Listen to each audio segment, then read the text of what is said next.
అల్లాహ్ రబ్బిల్ ఆలమీన్ వస్సలాతు వస్సలాము అలా రహ్మతుల్లిల్ ఆలమీన్ సయ్యిదనా వ నబీనా వ ఖాదినా ముహమ్మద్ వ అలా ఆలిహి వ సహబిహి వ మన్ వాలాహు ఇలా యౌమిద్దీన్. అభిమాన మిత్రుడు, మీకు నా ఇస్లామీ అభివాదం. అస్సలాము అలైకుం వ రహ్మతుల్లాహి వ బరకాతుహు. ఈరోజు ఇన్షాల్లా మనం సూరా యూసుఫ్ లోని పాఠాలు కొన్ని ఇన్షాల్లా ఈరోజు తెలుసుకునే ప్రయత్నం అనేది చేద్దాం ఇన్షాల్లా. సూరా యూసుఫ్లో మొత్తం అనేది ప్రవక్త యూసుఫ్ అలైహిస్సలాం వారి జీవిత గాథను అల్లాహ్ సుబ్హానహు వ తఆలా పేర్కొనడం జరిగింది. అలాగే అహ్సనల్ ఖసస్, తన గాథల్లోనే, తన ప్రపంచ గాథల్లోనే ఉత్తమోత్తమ గాథ ఏది అంటే అది ప్రవక్త యూసుఫ్ అలైహిస్సలాం వారి గాథ అని స్వయంగా అల్లాహ్ సుబ్హానహు వ తఆలా యూసుఫ్ అలైహిస్సలాం యొక్క గాథ అత్యంత ఉత్తమమైనదని స్వయంగా అల్లాహ్ సుబ్హానహు వ తఆలా పేర్కొనడం జరిగింది. కనుక ఖురాన్లో ఇది 12వ సూరాగా ఉంది. అలాగే ఇందులో 111 ఆయతులు అనేవి ఈ యొక్క సూరాలో ఉన్నాయి. కనుక ఈ సూరాలో పేర్కొనబడిన కొన్ని విషయాల్ని ముక్తసరిగా మనం ఇన్షాల్లా ప్రస్తావించుకుంటూ ముందుకెళ్దాం. ప్రవక్త యూసుఫ్ అలైహిస్సలాం వారి బాల్యం. ప్రవక్త యూసుఫ్ అలైహిస్సలాం యాకూబ్ అలైహిస్సలాం గారి కుమారుడు. యాకూబ్ అలైహిస్సలాం గారి కుమారుడు. ఆయనకు దాదాపు 11 మంది సంతానం, ఈయనతో కలిపి 12. కనుక 12 గోత్రాలు అంటారు మామూలుగా. సరేనే, కనుక 11 మంది సంతానం ఆయనకి. ఎవరికి? యాకూబ్ అలైహిస్సలాం వారికి. ఈయన బాల్యంలో కలగన్నారు. ఆ కళ ఏంటంటే, నేను ఇన్ని రాయితు అహద అషర కౌకబ వశంస వల్ కమర రాయితు ములి సాజిదీన్. సరేనా, నేను 11 నక్షత్రాలను, ఒక సూర్యుడిని, ఒక చంద్రుణ్ణి నా ముందర సాష్టాంగపడుతూ సజ్దా చేస్తూ నేను చూశాను. ఈ కళ నాకు వచ్చింది అని యూసుఫ్ అలైహిస్సలాం ఎవరికి చెప్పారో? ప్రవక్త అయిన యాకూబ్ అలైహిస్సలాం గారికి చెప్పారు. యాకూబ్ అలైహిస్సలాం ఆల్రెడీ ఆయన ప్రవక్త కనుక ఈ కళ యొక్క సారాంశం ఆయనకు అర్థమైపోయింది. ఈ బాలుడు, ఈ అబ్బాయి చాలా గొప్ప స్థాయికి ఎదుగుతాడు అనే విషయం అనేది ఆయనకు అర్థమైంది. అయితే ఆ గొప్ప స్థాయికి ఎదగాలి అంటే ఒక రాత్రికి రాత్రి జరగదు కదా. ఖచ్చితంగా అన్ని విధాల పరీక్షలు ఉంటాయి, అన్ని విధాల సమస్యలు ఉంటాయి, అన్ని విధాల ఆటంకాలు ఉంటాయని ఆయనకు తెలుసు కనుక ఆయన ఏమన్నారంటే, ఈ మహాద్భుతమ కళ ఏదైతే చూసావో నాకైతే చెప్పావు, ఇంకా ఎవ్వడి మీద నువ్వు ప్రస్తావించకు అని చెప్పడం అనేది జరిగింది. ఆ రకంగా ఆయన ఎవరికి చెప్పలేదు కూడా. అయితే యాకూబ్ అలైహిస్సలాం గారికి ఒకటి, అతను ఒక పిల్లలు అనేది చివరి పిల్లాడు కన్నా ముందు పిల్లాడు, అంటే ఆయన తర్వాత మళ్ళీ బిన్యామీన్ ఉన్నారు కనుక ఆ రకంగా ఎక్కువ ప్రేమ ఉండేది. రెండవది కళ ఎప్పుడైతే చెప్పారో కనుక నాకు నిజమైన వారసు ఇతనే అవుతాడు అన్న నమ్మకం అనేది కూడా ఆయనకు ఉండేది కనుక ఒకంత ఏమవుతుంది, అప్పుడు రెండు ఉన్నప్పుడు ఆ ప్రేమ ఒకంత ఎక్కువ అనేది అవుతుంది. ఎప్పుడైతే కాస్త శ్రద్ధ అనేది యూసుఫ్ అలైహిస్సలాం వారి పట్ల ఎక్కువైందో, ఇంకా వేరే 10 మంది ఎవరైతే సంతానం ఉన్నారో ఈ బిన్యామీన్ని వదిలేసి ఆ 10 మందిలో అసూయ అనేది మొదలైంది.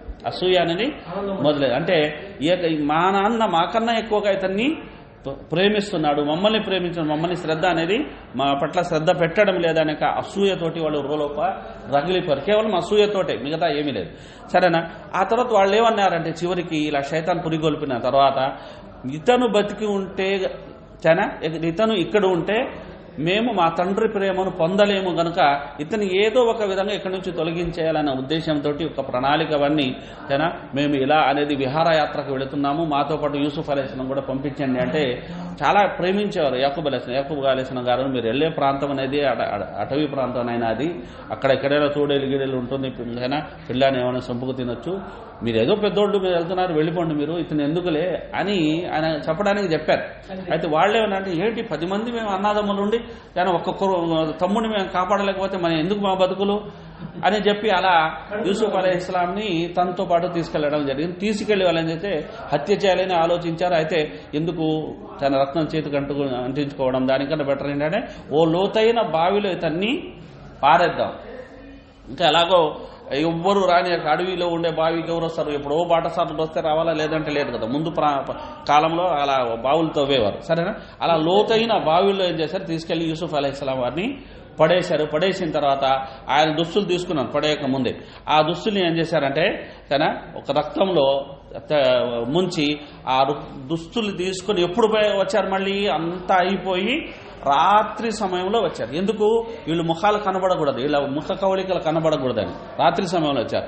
రెండోది ఏడుస్తూ వచ్చారు, వస్తూనే ఏడుస్తూ వచ్చారు.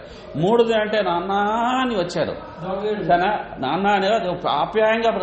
నాలుగోది అంటే రక్తంతో తడిసిన బట్ట కూడా తీసుకొచ్చారు. ఇవన్నీ ఆయన గమనించాడు. ఆ బట్ట చూసేదానికి ఆయనకు అర్థమైపోయింది. ఎందుకు? బట్ట రక్తసిక్తమై ఉంది, అయితే బట్ట ఎక్కడ చినగలేదు.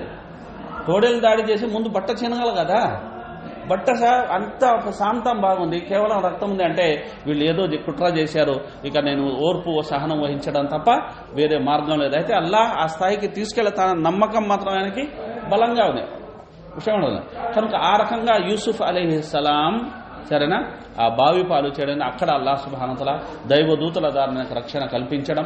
ఆ తర్వాత ఒక వర్తక బృందాలుగా వెళుతూ నీళ్ల కోసం వాళ్ళు అక్కడ వేసినప్పుడు సరేనా ఆ నీళ్లు తోడడానికి లాగినప్పుడు ఆ బకెట్లో ఈయన రావడం సరేనా అది చూసి వాళ్ళు ఆనందపడిపోయింది. ఇలా జరిగింది అంటే మళ్ళీ వీళ్ళు వస్తారు, మళ్ళీ తెలుసుకొని ఇలా దొరికాడని తెలిసి బతికే ఉన్నాడని తెలిసి మళ్ళీ అతన్ని తీసుకెళ్లి అమ్మేస్తారు. ఎవరిని? యూసుఫ్ అలైహిస్సలాం. సరేనా సమ్మనిన్ బక్స్ అంటే చాలా తక్కువ డబ్బుకి అనేది యూసుఫ్ అలైహిస్సలాం నమ్మాడు. అంటే ఎవరు ఆయన? యూసుఫ్ అలైహిస్సలాం. చూడండి ఈ రోజు కూడా మన ఆయన గుర్తు చేస్తున్నాం. అంటే ఆయనకు బజార్లో వెల ఎలా కట్టారంటే చాలా తక్కువ వెలకి ఆయన అమ్మేయడం అనేది జరిగింది. అలా అమ్మే క్రమంలో మసర్ యొక్క అజీజ్ అంటే వజీర్ ఉంటాడు కదా, మంత్రి, ఆ మంత్రి అనేది ఆయన కొనుక్కోవడం జరిగింది. ఎవరిని? యూసుఫ్ అలైహిస్సలాంని కొనుక్కోవడం జరిగింది. అలా ఆయన మసర్కి ఈజిప్ట్కి వెళ్ళాడు. కనానక ఒక ప్రాంతం నుంచి ఈజిప్ట్కి అల్లాహ్ సుబ్హానహు వ తఆలా ఏ విధంగా తీసుకెళ్లాడు చూడండి. ఎందుకు? కళ కదా, కళ నిజం అవ్వాలి కనుక ఇవన్నీ దాటుకుంటూ వెళ్ళాలి. ఈజిప్ట్కి వెళ్తే అక్కడ ఏమన్నా ప్రశాంతంగా ఉన్నారంటే అక్కడ లేనిపోటీ యొక్క పరీక్షలు ఆయన కోసం ఎదురు చూస్తున్నాయి. ఎప్పుడైతే ఆయన యవన స్థాయికి అనేది చేరుకున్నాడో అప్పుడు అక్కడ ఉన్న మంత్రి భార్య అనేది ఆయన మీద కన్నేయడం, చెడు కోసం అనేది పురికొల్పడం ప్రయత్నించడం, తలుపులు మూసేయడం, అయినప్పటికీ ఆయన ఆ యొక్క పాప పని నుండి అనేది తమను తాము కాపాడుకోవడానికి పరిగెత్తినప్పుడు తలుపులన్నీ వాటికి తెరుచుకోవడం, అలా పరిగెత్తే క్రమంలో ఆమె వచ్చి చొక్కా పడితే ఆ చొక్కా చినిగిపోవడం, ఇవన్నీ జరిగిన క్రమంలో మనం తీసుకున్నట్లయితే చివరికి ఇదంతా జరిగిన ఇతనే నన్ను చెడుగా చూస్తున్నాడని అతని మీద నింద వేయడం. కనుక ఇన్న ఖైదకున్న అజీమ్ అనే మంత్రి చెప్పేశాడు. ఏమని? ఆడోళ్ళ యొక్క ఎత్తుగడలు కుట్రలు అనేవి మహాభయంకరంగా ఉంటాయి అని అక్కడ చెప్పడం జరిగింది అన్నమాట. సరేనా? కనుక చూడండి ఇంత డ్రామా ఆడిన తర్వాత తప్పించుకుపోతున్న మళ్ళీ అతని మీద అంత భాండం మోపేసి ఇలా చేసేసరికి ఊరిలో ఉన్న ఆడపడుచులందరూ ఆమె గురించే మాట్లాడు, ఏం పోయే కాలం వచ్చింది దీనికి, ఇంత మంచి మంత్రికి భార్య ఉండి పెంచుకున్న కుర్రాడిని చేసింది ఏంటి అని మాట్లాడుకుంటున్నారు. ఆమె ఇంకా అక్కసి ఇంకా అహం దెబ్బతిని వాళ్ళందరినీ ఇంటికి పిలిచింది. అంటే నన్ను చెప్తారా మీరని పళ్ళు అనేది వాళ్ళ పల్లెల్లో ఇచ్చి కోసుకు తింటుండని చెప్పి యూసుఫ్ అలైహిని ఒక్కసారి వాళ్ళ ముందర రమ్మని. యూసుఫ్ అలైహిస్సలాం వారికి అల్లాహ్ సుబ్హానహు వ తఆలా సగం అందాన్ని ఇచ్చాడు. ప్రపంచంలో ఉన్న సగం అందాన్ని యూసుఫ్ అలైహిస్సలాం. ఎప్పుడైతే యూసుఫ్ అలైహిస్సలాం వచ్చారో వారు పళ్ళు కోయడానికి బదులు ఏం చేశారు? చేతులు కోసుకున్నారు. ఆయన అంత మంత్రముగ్ధులైన అంటే మాహాదా ఇల్లా బషరా, ఇతను మనిషి అయితే కాదు దైవదూతలా ఉన్నాడు ఇతను. అంటే అప్పుడు ఆమె చూడండి నేను పాపం చేశానన్నాక ఇది కూడా లేదు, ఆమెకి పశ్చాత్తాపం లేదు. మీరు ఒకసారి చూసి ఇలా అయిపోయారంటే నేను రోజు చూస్తాను, నాకు ఎలా ఉంటుంది పరిస్థితి. మళ్ళీ తన తప్పుని సమర్థించుకోవడమే కాకుండా ఈడు నా మాట విననే ఉండాలి, లేదంటే ఇతను జైల్లోనే పంపిస్తాను.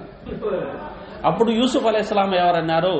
ఏ దుష్ట కార్యం అయిపోతే ఈమె నన్ను పాపిష్టి పని కోసం అయితే ఈమె నన్ను ఆహ్వానిస్తుందో దీనికన్నా నేను జైలుకే వెళతాను. సలాం రహమతుల్లాహి. దేనికి వెళ్తాను? జైలుకే వెళ్తాను, జైలుకి వెళ్ళడమే నాకు ఇష్టం అన్నారు. కానీ ఆ రకంగా యూసుఫ్ అలైహిస్సలాం జైలు పాలవ్వడం అనేది జరిగింది.